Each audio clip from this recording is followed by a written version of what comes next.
स्वर्गीय अशोकराव गोरे यांच्या द्वितीय पुण्यस्मरण दिनानिमित्त गोशाळेत चारा व अनाथ आश्रमाला किराणा वाटप, सामाजिक कार्यात गोरे परिवाराचं मोठं योगदान, हरिभक्तपरायण अमित महाराज दाडगे. पूर्ण केल्यानंतर खरं म्हणजे गोरे साहेबांचं आपल्यातलं जाणं ते अजून आम्ही स्वीकारलेलं नाही. रोज कमीत कमी किमान एक तरी फोन त्यांचा आणि माझा रोज व्हायचा.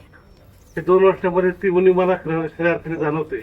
कायम विषय होतो आणि काकांच्या दारातनं जायची सुद्धा आमची हिंमत होत नाही मला.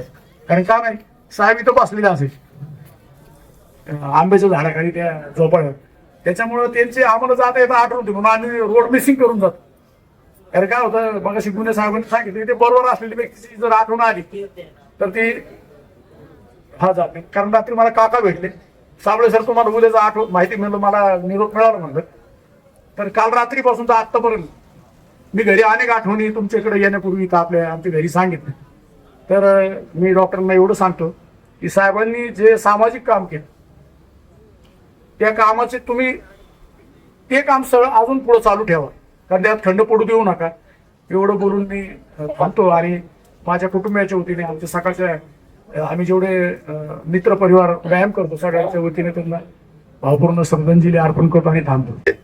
यांच्या द्वितीय पुण्यस्मरणानिमित्त जमलेला सर्व दुःखांकित परिवार, आज गोरे साहेबांबद्दल सांगायचं म्हणलं तर त्यांच्या स्वभावाबद्दल अतिशय शिस्तप्रिय, नीटनेटकेपणा आणि चिकित्सक अशा स्वरूपाचा त्यांचा स्वभाव होता. अतिशय शून्यातून त्यांनी हे स्वराज्य प्राप्त केलं, वैभव प्राप्त केलं आणि गोरे परिवाराला वैभवाच्या उच्च अशा शिखरावर त्यांनी या ठिकाणी आणून ठेवलं. अशा या थोर व्यक्तिमत्वाला जाऊन आज आपल्यातून 2 वर्ष झालेले आहेत. त्यांच्या जाण्यानं निव्वळ गोरे कुटुंबियांना जे दुःख झालंय, त्यांना निव्वळ गोरे कुटुंबियांना दुःख नाही तर तुम्हा सर्वांना ते दुःख झालेलं आहे. आपल्या इथं असतात किंवा इतर विषय असतात, त्याला मार्ग सापडतो. हे सांगण्यामागचा उद्देश असा आहे की गोरे साहेबांचे आमचे संबंध 2013च्या पासूनचे सुरू झाले आणि ते अत्यंत घट्ट असे झाले. अनेक नातेवाईकांमध्ये गोरे साहेब आमचे परिचित झाले. कोणाचाही कार्यक्रम असला तर गोरे साहेब त्या ठिकाणी हजर असत आणि ह्या हजेरीतून त्यांनी प्रेमच गोळा केलं. आणि हे प्रेम गोळा करत असताना नुसतं तेवढ्या पुरतं राहिले नाही, नुसते नातेवाईकांपुरते राहिले नाही, तर ते संपूर्ण परिवाराचे बरोबरच ते समाजाचे झाले. यांच्या सगळ्या नातेवाईकांच्या प्रती आम्ही बरोबर गेलो, बरोबर आलो. अगदी त्यांच्या लांबच्या मित्राचा कार्यक्रम असला तरी कार्यक्रम चुकवायचा नाही, आपली उपस्थिती त्या ठिकाणी द्यायचीच, हा मानस त्यांच्यात कायमस्वरूपी होता. शेवटच्या क्षणापर्यंत त्यांचं आमचं एक वाक्य होतं, साहेब आपल्याला शेवटपर्यंत निरोगी राहायचं. आणि शेवटपर्यंत ते निरोगीच राहिले. परंतु परमेश्वराला जो आवडतो सर्वांना तोची आवडे देवाला, त्याप्रमाणे त्यांना त्या ठिकाणी जागा दिली आणि आपल्यातून ते जाऊन 2 वर्ष पूर्ण झाले. परंतु त्यांच्या आठवणी जर आता सांगायला लागलं तर एका पाठोपाठ एक, फार अगदी छोट्या गोष्टीपासून, एखाद्याचं सोयरीक लग्न जमवण्यापासून तर एखाद्याच्या गाडी घेण्यापर्यंत, एखाद्याचं घर बांधण्यापर्यंत, जे काही छोट्या छोट्या गोष्टीतलं मार्गदर्शन, बाबा आपण कुठल्या गोष्टीचा विचार केला पाहिजे याचं जर विषयांतर करायला गेलं तर फार मोठा संग्रह गोरे साहेबांचा आमच्या जवळ आहे.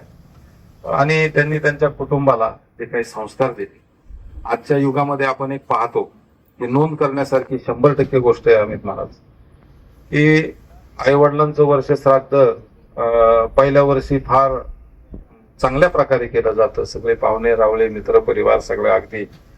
परंतु दुसरं पुण्यस्मरण करताना थोडंसं आपण घरगुतीच करतो, घरगुती म्हणजे घरामध्ये.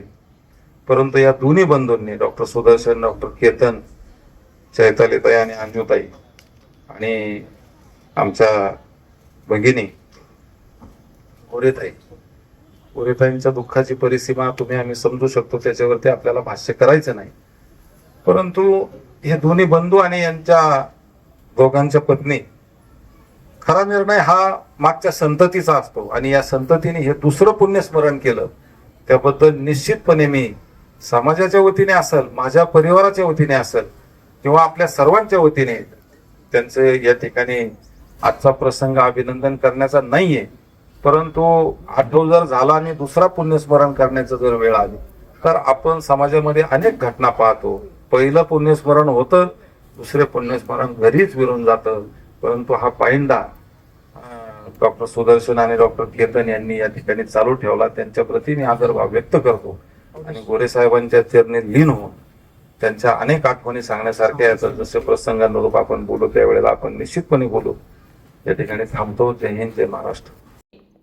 स्वर्गवासी अशोकराव गोरे यांनी जे कुटुंबावर संस्कार केले त्यामुळे संस्कार संपत्ती निर्माण झाली आहे. शुद्ध बीजापोटी फळे रसाळ गोमटी या अभंगाप्रमाणे चांगलं बी लावलं तर चांगलंच फळे तयार होणार आहेत. स्वर्गवासी अशोकराव गोरे यांचा वारसा डॉक्टर सुदर्शन गोरे व डॉक्टर केतन गोरे हे पुढे चालवित आहेत.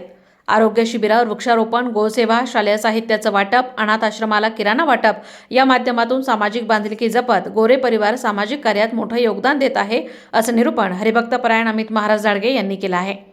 निवृत्त विमा विकास अधिकारी स्वर्गीय अशोकराव गोरे यांचं द्वितीय पुण्यस्मरण नुकतंच यशोदानगर येथे संपन्न झालं. यानिमित्त विविध सामाजिक उपक्रम राबवण्यात आले. तपोवन येथील गोशाळेत चारा वाटप व गोदान तसेच आनंद ऋषीजी अनाथालय येथे किराणा वाटप यासारखे उपक्रम राबवून स्वर्गवासी अशोकराव गोरे यांच्या स्मृतीला अभिवादन करण्यात आलं. या पुण्यस्मरण प्रसंगी हरिभक्तपरायण अमित महाराज धाडगे यांचं प्रवचन झालं. यावेळी खासदार निलेश लंके, माजी जिल्हा परिषद सदस्य सचिन जगताप, नगरसेवक संपत बारसकर, प्राध्यापक माणिक विधाते, नगरसेवक बाळासाहेब बोराटे, संजय लोंढे, योगीराज गाडे, अमोल भांबरकर आदी उपस्थित होते.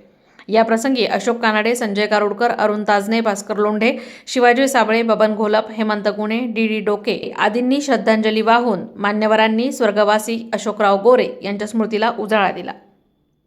प्रतिनिधी अमोल भांबरकर, राष्ट्रप्रथम, अहिल्यानगर.